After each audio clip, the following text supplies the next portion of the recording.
Hello, Stephen White, Tripway89 here. Just a quick video about Us. I saw Us last night. Now, I was really excited to see Us. I love horror movies, and I thought it was going to be a horror movie. From the marketing, I thought it was going to be a horror movie. Now, normally with horror movies, I don't watch previews because I don't want the jump scares and everything ruined. So I didn't see the preview before I saw the film. Now, that was probably why I had so many issues with it. Now, Get Out, I loved. Get Out was scary, it was interesting, and although it had a really lame, bad science fiction twist at the end, because I enjoyed the rest of the film, and after that really stupid bad science fiction reveal twist, the ending was still good. The way the characters fought, all that still worked for me. So for some reason I gave it a pass, and I just let the bad science fiction go. The idea that these people were able to transplant brains and replace people's brains put them into the bodies of black people so they could live forever or something. It was just so stupid, ridiculous, couldn't work, just bad science fiction, just there for the sake of a plot twist and to be really clever or something, and it just was awful. But the rest of the film, the way the film worked, was good. I gave it a pass. So for some reason I didn't suspect anything like that for this film. I thought, from the little bit of advertising I saw and the few little clips that I saw, that it was going to be a horror movie about these duplicates. That would be a family of people who are being stalked by their doppelgangers, their doubles, and then it would be a sort of small horror sort of film where it was about the psychology of that situation and fighting yourself and having a copy of yourself attacking you that knows you. So there'd be some interesting story there. So that's what I was expecting. I went in expecting to see a horror movie that was all about these people being stalked by their doubles. And then, which is kind of how it played out. The first part of the film, you just see them just being themselves, getting to know them. A few little weird things in there. But once the family shows up and they get inside, because they did the white thing of having a hider key, so they were able to get in easily. Once they get to that point, the film just went downhill for me, because I guess I had different expectations, because I watched the preview afterwards and saw so much of the film, of course, was in the preview, and there were things that were a surprise to me when watching it that weren't a surprise if you've seen the preview, and would have made things a lot more obvious throughout. So, just the idea of the tethers is ridiculous. The idea that, how did this work? When did they start to replicate people? At what point did they start to clone people?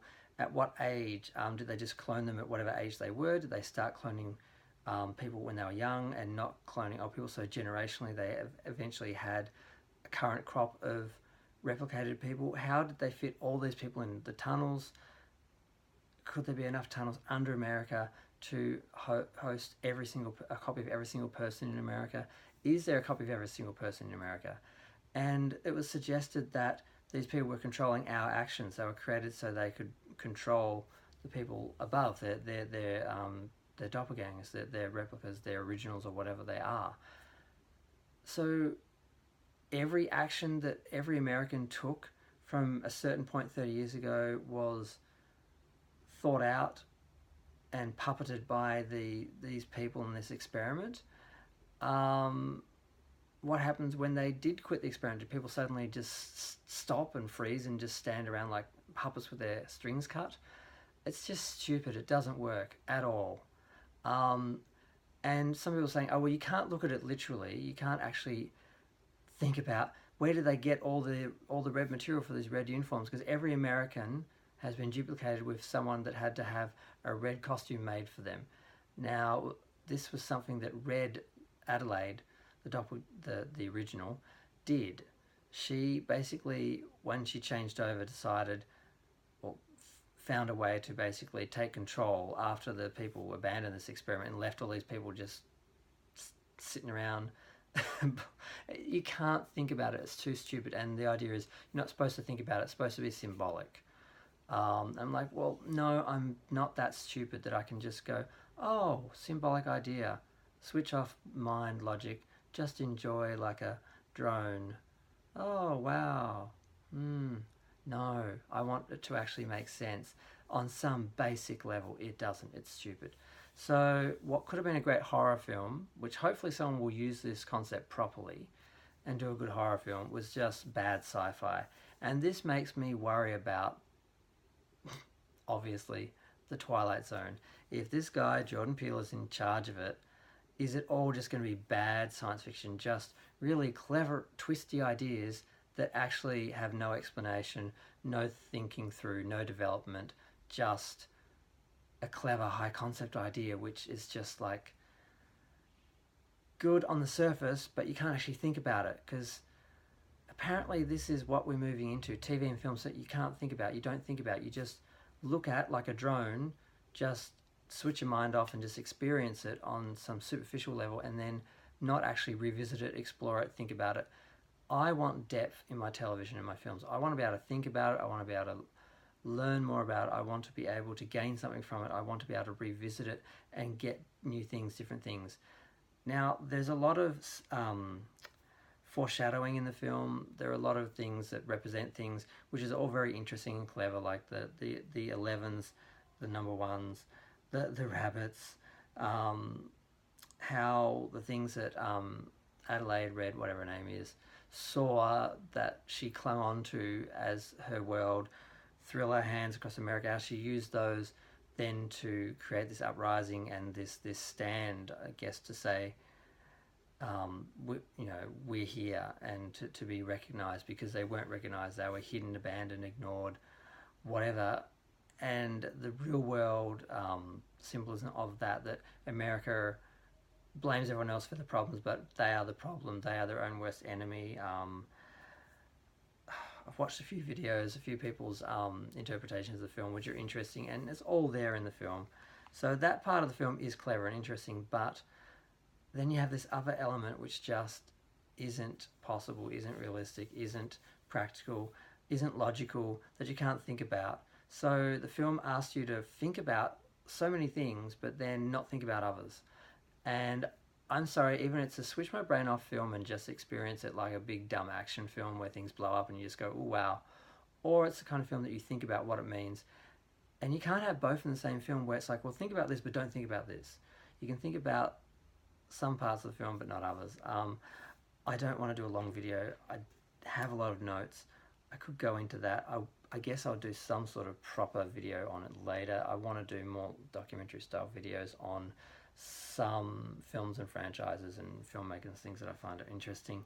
But right now, this is just my reaction, that I went in with probably the wrong expectations that it was going to be a horror movie. It turned out to be science fiction, but it's bad science fiction that doesn't make sense, that you can't think about, that isn't logical, and it's supposed to be symbolic, but yet, so for me, the film just didn't work. And the audience was very strange, because I go to a lot of horror movies and it's usually not a large crowd.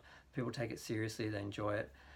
But occasionally you'll get a film that has been hyped up by Hollywood and has gotten mainstream attention, and I'll go in, there's more people, they're all laughing and talking, and they're laughing at the wrong things, and they're not the audience I'm used to who actually love horror or science fiction or whatever.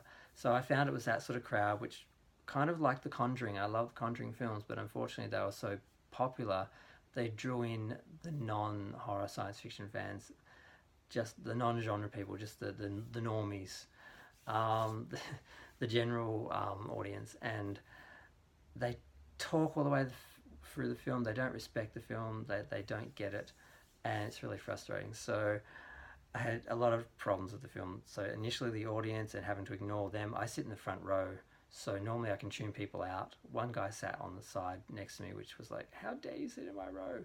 Normally there's no one else in the front row. It's like I've got the cinema to myself and I can just ignore the people behind me. So I had to do that. and then I was enjoying the film to a certain point, and then once I realized that it was a kind of science fiction story where everyone had been replaced with a scientific method, it wasn't a paranormal thing. So if you have a paranormal situation, there's no real explanation for that. You have to sort of just let it go, because magic created it, or spirits created it, or something like that. That works. You can get away with a lot. But once you go science fiction, it has to be possible in science. It has to be something that can actually be reasoned, makes sense, plausible, could be done. Duplicating everyone in America and having them control everyone, it's a chicken and the egg. So what were these people doing before they were controlled, and what were they doing after the control stopped? It doesn't make any sense. I hate it. So yeah, didn't like the film. I know everyone else loves it. It's made a lot of money. People are going to go watch it and go, oh wow, I didn't see that twist coming, and then not think about the fact that none of it actually makes any sense. And have I missed the point? Is the point to be entertained and go, oh wow, twisty, twisty end, and then not think about it and walk away just having enjoyed that? Or is the film actually supposed to be able to be examined and explored and revisited, not just rewatched to find, oh yeah, that's a clue that she was... I don't know. Have I missed the point? Am I totally wrong? I was disappointed. I left thinking, damn, I should have done something else tonight, and I should have done a bit more research. But sometimes with these films, the more you research them, it ruins them.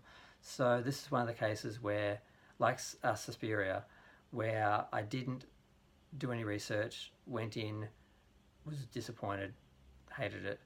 Whereas if I'd done a bit of research, it would have helped. Whereas other films, if I had, it would have ruined the films that I otherwise enjoyed, because I just experienced them without any expectations or too much information, or just too much ruined by the previous show and too much. I'm just going to leave it there. Thanks for watching if you did. If you have any theories or ideas yourself, or if you want to tell me what you thought of the film, feel free to, like, subscribe, comment. It all helps. But I'm probably going to have to do more videos like this about films that I'm interested in and films that are coming out. And hopefully you'll be watching. Thanks. Bye.